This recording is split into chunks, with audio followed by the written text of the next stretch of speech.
तो कल की वीडियो में आपको उत्तर का पूरा कॉन्सेप्ट क्लियर हो गया था, जौनपुर और कश्मीर। आज है पूर्व के क्षेत्र में, नॉर्थ में आपका आ जाता है जौनपुर और कश्मीर। वही अभी साउथ में पढ़ेंगे तो बहमनी और विजयनगर, और यहाँ पर अभी इसका साइड पढ़ना है जिसमें आ जाता है बंगाल। बंगाल का देखा जाए तो 8वीं सदी में पालों के अधीन था। स्टार्टिंग का जब हमने एज में पढ़ा था, स्टार्टिंग प्रारंभिक काल पढ़ रहे थे, तो उसमें हमने क्या पढ़ा था कि पूर्वी में जितने भी शासक थे उन्हें पाल कहा जाता था। तो 8वीं सदी के टाइम पर पालों का अधीन था। पूर्वी प्रांत है ये।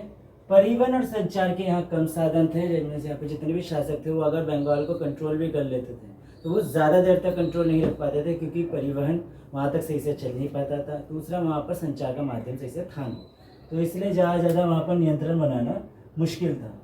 गयासुद्दीन तुगलक ने बंगाल में लखनौती, सतगाव और सोनारगांव, ये 3 क्षेत्र हैं, वहाँ को उसने अपना बना लिया था। पर 14वीं शताब्दी में आते आते बंगाल फिर स्वतंत्र हो गया। 1342 में एक कुलीन है जिनका नाम है हाजी इलियास खान। उन्होंने पश्चिम बंगाल को पूरा संगठित करने की कोशिश की थी, और उनका नाम के आगे एक टाइटल लग गया शमशुद्दीन इलियास शाह, क्योंकि उन्होंने बंगाल को पूरी तरह से कंट्रोल कर लिया और एक कुशल शासक थे, बहुत बढ़िया शासक थे। तो 1342 में कुलीन हाजी इलियास खान ने बंगाल को संगठित करने की पूरी कोशिश की और उन्होंने कर भी दिया। इस बड़े क्रेडिट की वजह से उनके नाम के आगे क्या लग गया, उनका नाम पड़ गया शमशुद्दीन इलियास शाह। उन्होंने एक उपाधि धारण की। इलियास शाह के वंश में आगे और रूलर आने लग गए और किंग्स आने लग गए। उसमें एक महत्वपूर्ण किंग है जिनका नाम है गयासुद्दीन आजम, जो फारसी के बहुत अच्छे साहित्यकार है। यहाँ पर किंग्स के ये नहीं पढ़ाएंगे कि उनकी टेरिटरी कितनी है, वो क्या क्या जीता उन्होंने। मुख्य रूप से ये समझाना है कि वो किस तरह की लैंग्वेज बोलते थे या उनके शासन से क्या अफेक्ट पड़ा था समाज के अंदर। तो यहाँ पर देखा जा रहा है तो उनके टाइम पर बहुत ज़्यादा व्यापार अच्छा होने लगा था, और उनका व्यापार आया था चाइना से। जहाँ बंगाल को इस एरिया में देखते हैं तो चाइना ज़्यादा दूर नहीं रहता,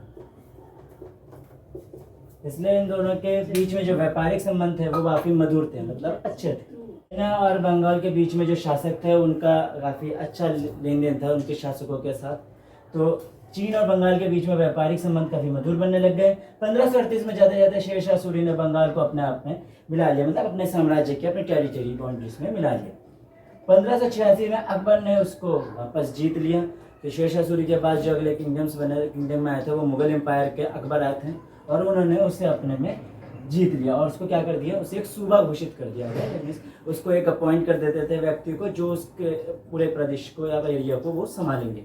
ठीक है, अपने आप में कोई किंग नहीं बन सकता, इसको सूबेदार होगा जो अकबर या जो किंग है मुगल एम्पायर में वो उसको नियुक्त करेगा। इसमें शेरशाह सूरी ने बंगाल को अपने साम्राज्य में मिला लिया, और 1586 आगे जाकर अकबर ने उसे जीत कर एक सूबा घोषित कर दिया, जिसके अंदर वो अपने चुने हुए व्यक्ति को वहाँ सूबेदार नियुक्त करता था। प्रशासन में मेन लैंग्वेज जो चल रही थी वो थी फारसी। मतलब अगर न्याय की बात करें, एडमिनिस्ट्रेशन की बात करें, तो उसमें जो लैंग्वेज यूज होगी, या कागजी बात करें, उस कागजी लैंग्वेज में यूज होगा वो लैंग्वेज यूज होगा फारसी। पर प्रदेश में उस टाइम पे जो जनता बोल रही थी वहाँ पर एक लैंग्वेज उभर कर आ रहा था या उभर रहा था, वो था बंगला। अलाउद्दीन हुसैन शाह 1439 से लेकर 1519, 1439 टू 1519 के एक प्रमुख शासक थे जिन्होंने हिंदुओं को ऊंचे पद दिए। तो प्रशासन में फारसी भाषा बोले जाते थे। इसका मतलब वहाँ का जो एडमिनिस्ट्रेशन है और जो भी कागजी होगा कानून का, वो सभी लैंग्वेज जो उसका यूज़ होना है उसमें फारसी लैंग्वेज यूज़ होगा। लेकिन वहाँ पे प्रदेश में जो लोग बोलेंगे, आम जनता जो बात बोलेगी, उसके अंदर एक लैंग्वेज उभर कर आ रहा था जो था बांग्ला। अलाउद्दीन हुसैन शाह 1439 से लेकर 1519 तक, अलाउद्दीन हुसैन शाह 1489 टू 1519 एक प्रमुख शासक थे जिन्होंने हिंदुओं को बढ़ावा दिया और हिंदुओं को अपने दरबार के अंदर उन्हें नौकरी दी, उन्हें ऊंचे पद दिए। इसके अलावा वैष्णव संप्रदाय जो है, वैष्णव संप्रदाय थे जो विष्णु को मानते थे, उन संप्रदाय को इन्होंने सम्मान दिया।